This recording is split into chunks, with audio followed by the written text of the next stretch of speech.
بسم اللہ الرحمن الرحیم۔ آئیے آگے کی کچھ آیتوں کا ترجمہ تفسیر آج ہم لوگ پڑھتے ہیں۔ اعوذ باللہ من الشیطان الرجیم، بسم اللہ الرحمن الرحیم۔ وَأَتِمُّوا الْحَجَّ وَالْعُمْرَةَ لِلَّهِ، اور حج اور عمرہ اللہ کے لیے پورا ادا کرو۔ تو حج اور عمرہ کس کی رضا کے لیے ہونا چاہیے؟ اللہ کی رضا کے لیے۔ کوئی اس میں نام و نمود، شہرت ہے نا، یہ نیت نہیں ہونا چاہیے میں حاجی کہلاؤں گا، میں مکہ اور مدینہ گیا ہوں، لوگ میری تعریف کریں گے، عزت کریں گے، اس لیے نہیں، اللہ کی رضا کے لیے حج اور عمرہ ہمیں کرنا چاہیے۔ فَإِنْ أُحْصِرْتُمْ فَمَا اسْتَيْسَرَ مِنَ الْهَدْيِ، ہاں اگر تمہیں روک دیے جائے تو جو قربانی میسر ہو اللہ کے حضور پیش کرو۔ مان لیجئے کوئی عذر آ گیا یا دشمن کے ذریعے کوئی حج اور عمرہ کرنے جا رہا تھا، اس کو روک دیا گیا، یا وہ بیمار ہو گیا، یعنی کسی بھی وجہ سے کوئی بھی ایسا عذر، کوئی بھی ایسی وجہ ہے جس کی وجہ سے وہ حج اور عمرہ کرنے نہیں جا پایا، روک دیا گیا۔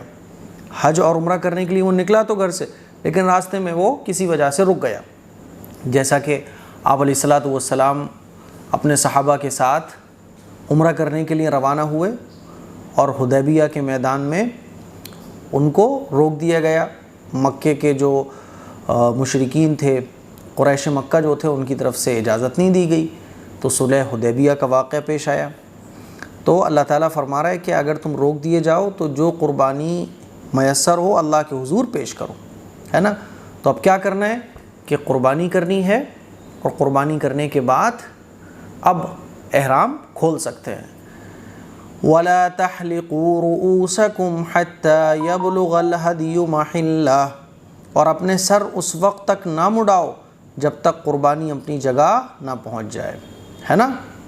تو صلح حدیبیہ کے موقع پر کیا ہوا کہ آپ علیہ الصلوۃ والسلام کو صحابہ اکرام کے ساتھ عمرہ کرنے کی اجازت نہیں دی، اور یہ کہا گیا، صلح حدیبیہ کا واقعہ پیش آیا، ہے نا۔ پھر حضور علیہ الصلوۃ والسلام اگلی سال عمرہ کرنے کے لیے تشریف لے گئے، لیکن صحابہ اکرام نے، حضور علیہ الصلوۃ والسلام نے عمرے کا احرام باندھا ہوا تھا، تو اللہ تعالیٰ نے ان آیتوں کو نازل فرمایا اور حکم دیا کہ یہ مسئلہ بیان کیا اللہ تعالیٰ نے کہ اگر روک دیے جاؤ تو قربانی پیش کرو اللہ کے حضور، یعنی قربانی کرو، اور قربانی کرنے کے بعد اپنے بالوں کو مڈاؤ اور احرام کھول دو، ٹھیک ہے۔ آگے دیکھیے، فَمَن كَانَ مِنكُم مَّرِيضًا أَوْ بِهِ أَذًى مِّن رَّأْسِهِ فَفِدْيَةٌ مِّن صِيَامٍ أَوْ صَدَقَةٍ أَوْ نُسُكٍ، ہاں اگر تم میں سے کوئی شخص بیمار ہو یا اس کے سر میں کوئی تکلیف ہو تو روزوں یا صدقے یا قربانی کا فدیہ دے۔ مان لیجیے آپ عمرہ کرنے گئے یا حج کرنے گئے، آپ احرام کی حالت میں تھے، اب آپ کو کوئی بیماری لگ گئی، مان لیجیے کوئی چوٹ لگ گئی، تو جس کی وجہ سے آپ کو کوئی کام ایسا کرنا پڑ رہا ہے جو احرام کی حالت میں نہیں کرنا چاہیے، جیسے مان لیجیے سر میں کوئی چوٹ آ گئی، اب سر کو مڈانا یہ عمرہ مکمل کرے بغیر درست نہیں ہے نا۔ لیکن اب کوئی ایسی پرابلم پیش آ گئی تو کیا کرنا چاہیے؟ کوئی عذر آ گیا، کوئی بیماری آ گئی، جیسے ایک صحابی ہیں تو ان کے سر میں جوں ہو گئیں بہت ساری، تو اللہ کے نبی صلی اللہ علیہ وسلم نے حدیبیہ کے میدان میں ان کو دیکھا کہ وہ کھانا پکا رہے ہیں، ان کے سر میں جوں ہیں بہت ساری اور وہ بڑے پریشان ہیں، تو حضور نے فرمایا کیا تمہیں تکلیف ہے؟ انہوں نے کہا ہاں یا رسول اللہ تکلیف ہے، تو حضور نے فرمایا کہ اپنے بالوں کو مڈا لو اور فدیہ ادا کرو۔ فدیہ کیا ہے کہ یا تو روزے رکھو، ہے نا، یا صدقہ ادا کرو، یا پھر قربانی دو۔ بات سمجھ آ رہی ہے؟ روزے کتنے رکھنا ہے؟ روزے 3 روزے رکھنا ہے نا، اور صدقہ کتنا دینا ہے؟ 6 مسکینوں کو صدقہ فطر دینا ہے، ٹھیک ہے۔ اور قربانی ایک جانور، چھوٹا جانور ایک ہونا چاہیے اور بڑے جانور میں ایک حصہ، ٹھیک ہے۔ تو مان لیجئے اگر کسی کے کوئی شخص بیمار ہو جائے، ہے نا، یا کسی وجہ سے اس کو سر مڑانے کی ضرورت پڑ جائے، تو کیا ہوگا کہ اس کو فدیہ دینا ہوگا۔ اور احادیث مبارکہ کی روشنی میں فدیہ کتنا ہے کہ 3 روزے رکھے جائیں، یا 6 مسکینوں کو صدقہ فطر کے برابر صدقہ کیا جائے، یا ایک جانور ذبح کیا جائے، ٹھیک ہے۔ تو اللہ تعالیٰ نے اس حکم کو بیان فرمایا۔ فَمَن كَانَ مِنكُم مَّرِيضًا، تو جو شخص تم میں سے مریض ہو یا اس کے سر میں کوئی تکلیف ہو تو وہ فدیہ ادا کرے روزوں سے یا صدقے سے یا قربانی سے۔ چلیے آگے دیکھیے، فَإِذَا أَمِنْتُمْ، پھر جب تم امن حاصل کر لو فَمَن تَمَتَّعَ بِالْعُمْرَةِ إِلَى الْحَجِّ فَمَا اسْتَيْسَرَ مِنَ الْهَدْيِ، تو جو شخص حج کے ساتھ عمرے کا فائدہ بھی اٹھائے وہ جو قربانی میسر ہو اللہ کے حضور پیش کرے، ہے نا۔ یہاں اللہ تعالیٰ یہ بیان فرما رہا ہے کہ کوئی حج کرنے جاتا ہے، جیسے حاجی لوگ جاتے ہیں نا تو قربانی کرتے ہیں، تو کوئی شخص اگر حج کرنے جا رہا ہے تو حج کرنے کے بعد وہ قربانی کرے گا، ٹھیک ہے، حج میں قربانی اس کے اوپر واجب ہو جائے گی۔ اب مان لیجئے کوئی قربانی نہ کر سکتا ہو، اچھا حج کی 3 قسمیں ہیں، حج افراد، حج تمتع، حج قران۔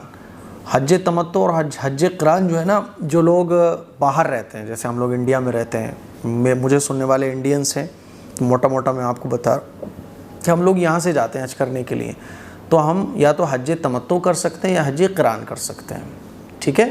زیادہ تر جو لوگ کرتے ہیں وہ حج تمتع کرتے ہیں، ٹھیک ہے۔ چلیے میں کبھی انشاءاللہ اس کو ڈیٹیل میں بیان کروں گا۔ اب حج کر لیا تو قربانی بھی کرنی ہوگی، اللہ فرما رہا ہے تو جو شخص حج کے ساتھ عمرے کا فائدہ بھی اٹھائے تو وہ جو قربانی میسر ہو اللہ کے حضور پیش کرے۔ اچھا جو حج افراد کرتے ہیں وہ کون لوگ کرتے ہیں؟ جو حرم کے اندر رہتے ہیں یا میقات کے اندر رہتے ہیں، ہے نا، جو قریب کے لوگ ہیں، سعودی عرب یعنی مان لیجیے مکے میں ہی رہنے والے لوگ ہیں، تو وہ پھر حج تمتع اور حج قران نہیں کریں گے، وہ حج افراد کریں گے اور ان کو قربانی نہیں کرنا ہے، ٹھیک ہے۔ آگے دیکھیں، فَمَن لَّمْ يَجِدْ فَصِيَامُ ثَلَاثَةِ أَيَّامٍ فِي الْحَجِّ وَسَبْعَةٍ إِذَا رَجَعْتُمْ، ہے نا۔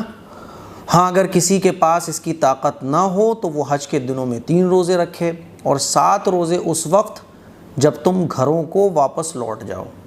اب مان لیجیے کوئی حج کرنے گیا ہے، وہ قربانی نہیں کر سکتا، اس کی حیثیت ہی اتنی نہیں ہے، تو وہ کیا کرے گا؟ تو اللہ فرما رہا ہے جو شخص قربانی کی طاقت نہ رکھتا ہو تو وہ کیا کرے گا؟ 3 روزے رکھے گا حج میں، 3 روزے رکھیں گے آپ وہیں حج کے دنوں میں، ہے نا، اور 7 جب گھر پہ واپس آ جاؤ گے، تو ٹوٹل روزے کتنے رکھنا ہے؟ 10۔ تِلْكَ عَشَرَةٌ كَامِلَةٌ، اس طرح یہ کل 10 روزے ہوں گے۔ اللہ فرماتا ہے یہ کل 10 روزے ہوں گے۔ ہو سکتا ہے کوئی یہ سوچے کہ بھائی میں 3 روزے رکھ رہا ہوں، 7 بھی وہیں رکھ لوں، تو اللہ فرما رہا ہے نہیں، 3 وہاں رکھنا ہے اور 7 گھر واپس آ کے رکھنا ہے۔ اور ایسا نہیں ہے کہ 7 روزے جو گھر پہ واپس آ کے رکھو گے اس کا ثواب کم ہوگا، ثواب پورا پورا ہوگا۔ تِلْكَ عَشَرَةٌ كَامِلَةٌ، اس طرح یہ کل 10 روزے ہیں۔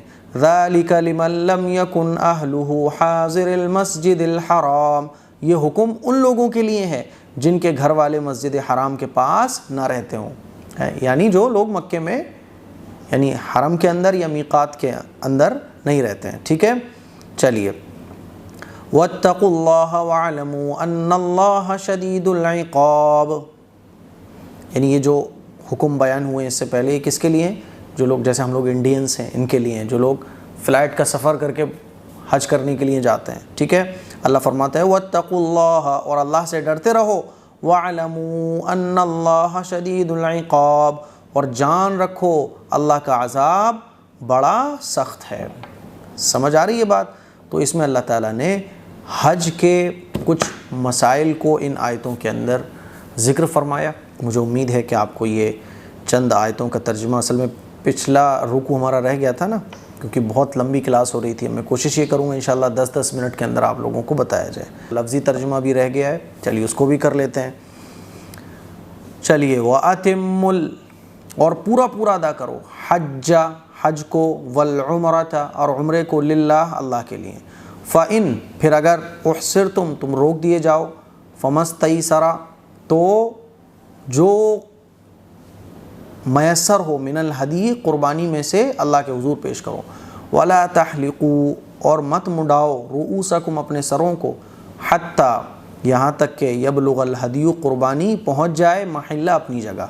فمن کانا، تو جو شخص، منکم، تم میں سے، مریضاً، مریض ہو، او بھی، یا اس کے سر میں، یا اس کو، اذن، کوئی تکلیف ہو، من راسی، اس کی سر میں سے، ففدیتن، تو فدیہ ادا کرے، من صیام، روزوں سے، او صدقۃ، یا صدقے سے، او نسک، یا قربانی سے، ٹھیک ہے۔ فاذا امنتم، پھر جب تم امن حاصل کر لو، فمن تمتع، تو جو شخص فائدہ اٹھائے، بالعمرۃ، عمرے کا، الی الحج، حج کے ساتھ، فمستیسر، تو جو قربانی میسر ہو، من الہدی، قربانی میں سے، وہ اللہ کے حضور پیش کرے۔ فمن لم، تو جو شخص یجد، نہ فمن لم، تو جو شخص لم یجد، نہ پائے قربانی کی حیثیت نہ رکھتا ہو، قربانی نہ پائے، فصیام، تو روزے ہیں ثلاثۃ ایام 3 روزے، فی الحج حج کے دنوں میں، وسبعۃ اور 7 روزے اذا رجعتم جب تم واپس آ جاؤ، تلک یہ عشرۃ کاملہ مکمل 10 روزے ہیں، ذالک یہ جو حکم ہے لمن اس شخص کے لیے ہیں، لم یکن جو نہ ہو اہلہ رہنے والا، حاضر المسجد الحرام مسجد حرام کے پاس کا، واتقوا اللہ اور اللہ سے ڈرو، وعلموا اور جان لو، ان اللہ بے شک اللہ شدید العقاب سخت عذاب دینے والا ہے نا۔ چلیے باقی انشاءاللہ ہم لوگ کل پڑھیں گے۔ دعاؤں کی گزارش ہے اس کلپ کو شیئر کریں۔ السلام علیکم ورحمۃ اللہ وبرکاتہ۔